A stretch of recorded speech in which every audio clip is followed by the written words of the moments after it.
جو فاضل ججز ہیں، 2 سینئر فاضل ججز ہیں سپریم کورٹ کے، جسٹس قاضی فائز عیسیٰ اور جسٹس سردار طارق مسعود، ان کو جان بوجھ کر انسٹیگیٹ کیا جا رہا ہے کہ وہ اپنے ہی چیف کے خلاف بغاوت کریں۔ لیکن یہ لوگ ایک بات بھول رہے ہیں۔ ابھی میری کچھ سینئر وکلاء سے بات ہوئی ہے، ویڈیو کرنے سے پہلے میں نے ان سے فون پر ان کی رائے جب جاننے کی کوشش کی اور ان سے پوچھا تو وہ سب بھی اس بات پر متفق ہیں کہ ججز کبھی بھی، بالخصوص قاضی فائز عیسیٰ اور سردار طارق مسعود، کبھی بھی اپنے ہی عدالت کے ایک فیصلے کے خلاف اتنا بڑا اقدام نہیں اٹھائیں گے۔ اور کیونکہ سب سے اہم بات جو قابل غور ہے، جو ہمارے بہت سارے ٹوٹراتیز جو ہیں وہ سمجھ نہیں پا رہے، یہ ایک جوڈیشل آرڈر ہے اور 8 ججز پر مشتمل ایک لارجر بینچ کا ایک آرڈر ہے۔ اس کو ہم جوڈیشل آرڈر کہیں گے، اور اس جوڈیشل آرڈر کو 2 ججز جو ہیں وہ انتظامی سطح پر کس حد تک چیلنج کر سکتے ہیں، یہ بہت ہی مشکل ہے۔ بے شک حالات کافی زیادہ اب آپ کہہ سکتے ہیں کہ غیر معمولی ہو چکے ہیں، اور کچھ چیزیں کہی جا رہی ہیں کہ اگر جو چیف جسٹس ہیں ان کی جانب سے اپنے ساتھی ججز کے اوپر کچھ مزید دباؤ بڑھایا گیا یا ان کے خلاف کچھ آپ کہہ سکتے ہیں کہ رائے دی گئی مختلف پہلوؤں پر جس طرح کی دی جا رہی ہے، تو شاید یہ ججز جو ہیں پھر ان کیس اگر کچھ ایسا ہوتا ہے تو اپنا رد عمل دیں گے، اسی صورت میں دیں گے۔ مگر بظاہر نظر نہیں آ رہا، اگر قاضی فائز عیسیٰ صاحب ایسا کچھ کرتے بھی ہیں تو بہت سے لوگوں کی یہ رائے ہے کہ جو ان کے ساتھ ابھی تک ہمیں نظر آ رہے ہیں ججز، جو 7 ججز کا نام لیا جاتا ہے، جن میں جسٹس منصور علی شاہ بھی ہیں، جسٹس اطہر من اللہ، جسٹس جمال خان اور دیگر جسٹس یحییٰ آفریدی سمیت 7 ججز ہیں کل یہ۔ اور یہ کہا جا رہا ہے کہ اگر قاضی فائز عیسیٰ اور سردار طارق مسعود نے اس طرح کا کوئی بھی اقدام اٹھایا یا اس کی کوشش کی تو شاید ان کو ہی اپنے ہی ساتھی ججز کی جانب سے حمایت حاصل نہ ہو، اور یہ ایک بہت بڑی بات ہے کیونکہ جتنے بھی ججز اس وقت قاضی فائز عیسیٰ کے موقف کی حمایت کر رہے ہیں، یا آپ کہہ سکتے ہیں کہ جو 2 دھڑے اس وقت بظاہر اپیرنٹلی نظر آ رہے ہیں سپریم کورٹ میں چیف جسٹس اور قاضی فائز عیسیٰ کے، وہ دراصل 2 دھڑے نہیں ہیں۔ ایک دھڑا تو قاضی چیف جسٹس کا ہے جو کہ اس وقت بضد ہے، یا بضد نہیں، میں لفظ غلط ہے بضد کا، جو کہ اس وقت اپنی اس رائے پر اٹل ہے کہ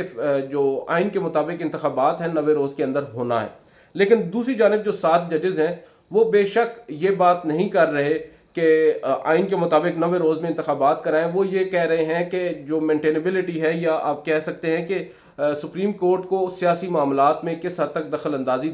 کرنی چاہیے، وہ اس معاملے کے اوپر آ رہے ہیں۔ مگر اگر یہ کہیں کہ یہ ایک الگ دھڑا ہے جو قاضی فائز عیسیٰ جس کو ہیڈ کر رہے ہیں، تو یہ ایک خام خیالی ہوگی، اور کیونکہ میری اپنی ہی یہ انڈرسٹینڈنگ ہے کہ یہ 7 ججز جو ہیں مکمل طور پر آزاد ہیں، اور ان کی ایک دوسرے کے ساتھ بھی ہمارے پاس کئی ایسی مثالیں موجود ہیں کہ یہ فاضل ججز ایک دوسرے کے خلاف بھی جا چکے ہیں ماضی میں، جسٹس یحییٰ آفریدی ہو جائیں یا جسٹس منصور علی شاہ ہو جائیں، جسٹس قاضی فائز عیسیٰ ہو جائیں، ایک پوائنٹ کے اوپر اگر یہ اکٹھا ہے تو اس کا مطلب یہ نہیں ہے کہ یہ ان کا دھڑا ہے۔ اور اگر اس طرح کا کوئی اقدام جیسا کہ پارلیمان میں جانے کا فیصلہ قاضی فائز عیسیٰ نے کیا تو ان کے ساتھ کوئی جج نہیں گیا، اور اگر آج پھر اس طرح کا اقدام قاضی فائز عیسیٰ نے کیا اور چیف جسٹس کے آرڈر کے خلاف جانے کی کوشش کی جو کہ 8 رکنی بینچ کا آرڈر ہے، تو شاید ان کو اپنے ساتھی ججز کی جانب سے بھی اس بات پر مخالفت کا سامنا کرنا پڑے۔ تو یہ ایک خام خیالی ضرور ہو سکتی ہے، مگر اس میں حقیقت بہرحال ابھی تک مجھے تو کم از کم نظر نہیں آ رہے۔ ایک اور جو بڑی افسوسناک بات ہے، وہ اب سے کچھ دیر قبل میں ندیم ملک صاحب کا ایک پروگرام دیکھ رہا تھا جس میں جو خواجہ طارق رحیم ہیں، جن کی آڈیو آئی ہے مبینہ آڈیو ثاقب نثار صاحب کے ساتھ، وہ اپنا موقف دے رہے تھے، اور انہوں نے بہرحال اپنا موقف یہ دیا، اور انہوں نے کہا کہ وہ قانونی کارروائی کا فیصلہ کر چکے ہیں، اور وزیر قانون اور وزیر داخلہ کے خلاف وہ اب قانونی جو اپنی کارروائی ہے اس کا راستہ اپنائیں گے۔ اسی پروگرام میں عظمہ بخاری جو کہ جن کا تعلق مسلم لیگ نواز سے ہے، جو کہ خود کو وکیل بھی اس پروگرام میں کہہ رہی ہیں، انہوں نے بڑی سخت زبان استعمال کی ہے، اور یہ اس میں کوئی دو رائے نہیں ہے کہ وہ اس پروگرام میں مسلم لیگ نون کی نمائندگی کر رہی تھی۔ تو اگر میں جو بھی بات ان سے ان کو کوٹ کر کے یہاں پر کر رہا ہوں تو آپ یہ سمجھ لیں کہ یہ بیسیکلی مسلم لیگ نون کا موقف ہے۔ انہوں نے یہاں پر ایک بات کہی ہے کہ چیف جسٹس آف پاکستان نے میں نہ مانوں کی پالیسی اپنا رکھی ہے، چیف جسٹس ہٹ درمی کا مظاہرہ کر رہے ہیں، اور انہوں نے یہ بھی کہا کہ 4-3 کا فیصلہ اب بھی برقرار ہے، اور انہوں نے یہ کہا کہ چاروں ججز نے اپنا فیصلہ واپس تو نہیں لیا، اور ایک دفعہ انہوں نے یہاں پر پھر کہا کہ ایک فیصلہ جو ایگزسٹ ہی نہیں کرتا، یعنی 3-2 کا فیصلہ جس میں عدالت نے انتخابات کا کہا ہے، آج پھر مسلم لیگ نون یہ موقف اپنا رہی ہے کہ دراصل وہ فیصلہ ایگزسٹ ہی نہیں کرتا، اور پھر وہ ایک مرتبہ پھر کہتی ہیں کیونکہ میں بھی وکیل ہوں اور میں یہ دعوے کے ساتھ کہہ سکتی ہوں کہ یہ جو اس طرح کے فیصلے ہیں ان کے